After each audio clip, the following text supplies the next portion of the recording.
The corporate landlords told us our old boats were a liability. They said the 30-year eviction would clear the docks of every hull built before the digital age, but they made a massive mistake. Today, we are looking at the 60-year-old pocket tank that defies the 2026 Marina Eviction. This is the Contessa 26. While massive, modern 40-footers are being crushed by 200% slip fee hikes and insurance no-go zones, this 1966 legend is slipping right through the cracks of the system. It is a boat so overbuilt, it survived the deadliest oceans on Earth. Yet it is small enough to fit in a backyard or a cheap, uninsurable mooring that the big boats cannot touch. But there is a hidden secret about its 1960s hull, a manufacturing flaw that makes it stronger than $1 million yacht today. Is this tiny hero the ultimate loophole to stay free on the water, or is it just a beautiful relic from a dead era? Marina operators call it fee realignment. I call it a chokehold. The numbers don't lie. In Waukegan, Illinois, the 2026 slip notice landed like a punch. $325 a month for a 30-foot slip last year. Now it's $625. That's a 92% spike overnight. The club blamed infrastructure taxes and capital improvement fees, but for boat owners, it's just arithmetic. A 40-foot slip in Berkeley, California now runs $451 a month. And that's before the power surcharges and the next round of city council adjustments. The pattern is as clear as a tide chart. High-density harbors and inland lake ports from Chicago to Vancouver are jacking rates by 30, 50, even 90% in a single billing cycle.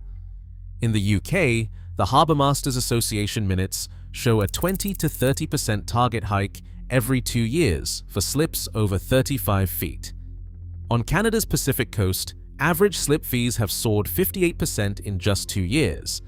The rationale changes, climate upgrades, shoreline reinforcement, but the outcome is always the same: pay up or clear out. Now, here's the tactical reality. The big boats are pinned. A 40-footer can't dodge a $625 slip or a $710 Vancouver berth. Insurance won't let them anchor in the mud, and dry storage is a rich man's game. But the Contessa 26? This is where the legend gets teeth. Moorings and trailer storage can be had for under $120 a month, sometimes as little as $30 if you know where to look.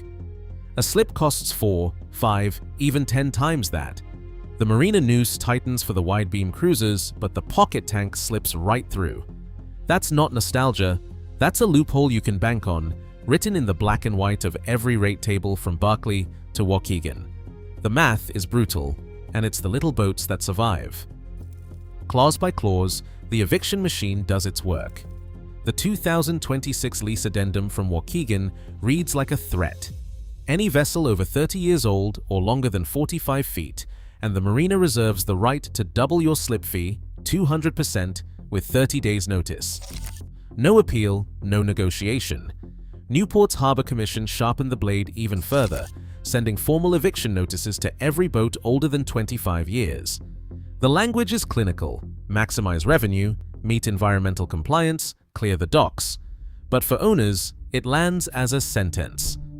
Insurance companies have adapted their own blacklist.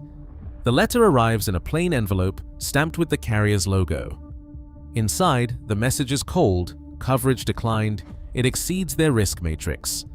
No specifics, just a blanket denial for any hull older than 25 years or anything that strays outside their matrix of acceptability. The packet sent to Peter Jensen in Nova Scotia spelled it out. After 8 years at Harborside Marina, his Contessa was now a liability. The marina's email chain started with a 27% slip fee hike, then an eviction notice, then the insurer's refusal. All within a single season. Jensen's fee spreadsheet tells the story in raw numbers: base slip, utility surcharge, the spike after the new ordinance. His maintenance log is a litany of pump replacements and anti-fouling bills, steady for years until the insurance letter cut him off. The risk isn't theoretical. It's a paper trail that ends with a boat on the hard, or worse, forced onto the open market for pennies. This isn't just about rising costs, it's about a system engineered to squeeze out anything that doesn't fit the new template. Age-based eviction, 200% escalation clauses, insurance blacklists, every line of contract language is a lever. For the average owner, it's a slow-motion ejection. For the wrong kind of boat, it's a death warrant. The only way out is to find a vessel that slips through the cracks, a hull too small to trigger the fee hikes, too old school to land on the insurer's blacklist, and too nimble to be pinned by the next round of policy teeth. Step aboard with a surveyor's eye, and you will see what the marina managers and insurers cannot or will not admit. The Contessa 26 is not just old, it is overbuilt, the kind of mistake you cannot make twice in a profit-driven world. Start with the hull. The original 1966 UK layup, straight out of Jeremy Rogers' Lymington Yard, reads like a dare to the laws of physics, hand-laid fiberglass, alternating 6-ounce woven roving and 8-ounce backseal cloth saturated with polyester resin. No vacuum bagging, no core, just a solid wall of glass.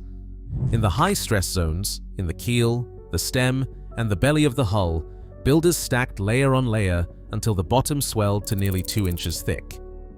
Not a typo. Ultrasonic readings from recent surveys show the midships panel at 1.5 to 2 inches. That is not a design flourish. That is brute force ignorance from an era before anyone knew how little glass you could get away with. Run the probe along the chine and transom and the numbers hold. Solid glass, no foam, no balsa, no sandwich to delaminate or rot. The Canadian J.J. Taylor transfer in 1969 did not dilute the formula. They took the same UK molds, followed the same layup notes, and kept the hull bottom pure. Survey charts from Nova Scotia to Seattle tell the same story, a uniform, resin-rich slab that shrugs off moisture ingress and impact scars. The deck on later Canadian builds picked up a thin PVC core, just a 1/4 inch sandwiched by glass, but the hull itself stayed true to the Iron Age philosophy. Modern surveyors call it redundant structure. I call it immunity. In a world of 3/4 of an inch hulls and foam cores, this is a pocket tank. The math is unforgiving. A modern 26-footer might weigh 2.5 tons, but the Contessa tips the scales at 4 tons. That extra mass is not wasted. It buys you a section modulus that laughs in the face of marina insurance algorithms. The ultrasonic device does not care about nostalgia, it cares about numbers. And the numbers say this hull is built to take a beating that would punch daylight through a modern crackerbox cruiser. The beam, 7'6", measured to the 1/4 inch. That is, the needle, narrow enough to thread through the tightest marina slot, legal for road trailering without a special permit. It is a geometry that slips past both the slip fee escalators and the insurance blacklists. No marina clause, no actuarial table, no policy fine print can penalize what they cannot break. The Contessa's lineage, UK to Canada, 1966 to 1969 and beyond, proves it was not a one-off. Every hull that followed carried the same DNA, the same overbuilt backbone. You can argue aesthetics, you can debate speed, but you cannot fake density. In a world where every contract is a trap, this hull is the loophole. That is not myth. That is material evidence, measured in inches, pounds, and decades. Proof that the pocket tank is more than a legend. It is a technical fact, written in resin and glass, and confirmed every time a surveyor's probe hits solid rock where others find only air. Run your hand along the hull of a Contessa 26 and you feel the difference instantly. This is not the hollow ring of a modern cruiser, light enough to lift with one arm and thin enough to dent with a careless dockhand. This is solid glass, 2 inches thick amidships, measured with an ultrasonic probe and confirmed by every surveyor who has tried to find a weak spot. The numbers do not lie: a 7'6" beam, needle narrow by today's standards, and a length to beam ratio that makes the boat look almost underfed next to a Beneteau or Catalina. But that is the geometry of survival. The needle cuts through the slip fee matrix like a wire through soft cheese. Where a 12-foot beam triggers a premium, the Contessa's slender waist slips into the cheapest slot, legal for trailering without a permit in 48 states. That is not an accident. That is a loophole carved in fiberglass and written into every marina contract that ties fees to footprint. Ask a surveyor why this matters, and you will get a verdict in plain language. Failure mode is everything. Wide beam hulls spread impact loads across a flat panel, a recipe for flex, delamination, and in the worst case, catastrophic breach. The Contessa takes a different path. The narrow beam concentrates force into the center line, where the hull is thickest and the glass is laid up in overlapping sheets. In a collision, the energy does not dissipate across a broad, vulnerable area. It drives straight into a backbone built for punishment. That is why, after 50 years, you find fewer fatigue cracks, fewer soggy cores, and almost no evidence of structural failure in the survey archives. The hull does not just resist damage, it shrugs it off. The trade-off is obvious to anyone who has spent a night at anchor. You lose interior volume. The saloon is tight, the bunks are narrow, and the galley is a one-person affair. But that is the price of a hull that can be hauled over the road without a police escort and parked in a driveway when the marina eviction comes. The needle is not about comfort, it is about leverage. Every inch you shave off the beam is an inch you keep out of the insurance risk pool, out of the slip fee escalation, and out of the crosshairs of the next marina policy rewrite. Insurers see it too. Their risk tables penalize beam and length above all else. A 7-foot 6-inch Contessa falls below the threshold for surcharge in most actuarial models. That is why, when the blacklists get updated, the Contessa is almost always missing from the no-go column. It is too small to matter, too tough to fail, and too nimble to trap. The surveyor's report sums it up. No evidence of core intrusion, no flexural fatigue, hull integrity above class average. This is the design edge that flips the logic of the entire marina economy. Where every modern cruiser is a hostage to its own dimensions, the Contessa turns the tables, threading the needle, dodging the noose, and standing alone as the last loophole you can actually sail. In a world built to squeeze, this hull is the one shape that slips free. A 60-year pedigree does not survive on nostalgia alone. The Contessa 26 writes its own credentials in storm logs and salt-stained hulls, not glossy brochures. In 1985, Tania Aebi set out from New York in a stock Contessa, 22 years old at the time, built before anyone trusted glass to cross oceans.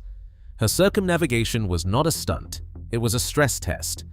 She logged force 10 gales in the Southern Ocean, rode out gusts of 45 knots, and recorded heel angles and hull loads that would have split a modern sandwich core cruiser from stem to stern.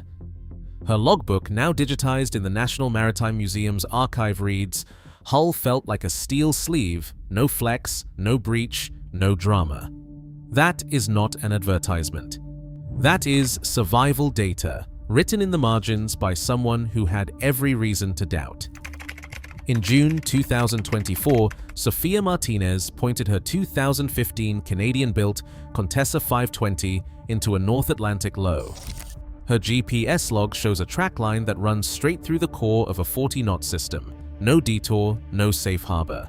The onboard wind logger clocked gusts to 43 knots, sea state peaking at 5 meters. Her log excerpt said, "Boat rides like a needle, cuts, does not pound, no water ingress, crew dry, hull temperature steady." The B-Mate sensor suite confirmed 0 structural alarms, and the ultrasonic hull scan after landfall showed no new anomalies. Not a single repair logged. It is a pattern, not an outlier. From Aebi to Martinez, the Contessa's record is not built on legend, it is built on logged crossings, real weather, and forensic evidence. 60 years on, the design's offshore credibility holds up against any metric.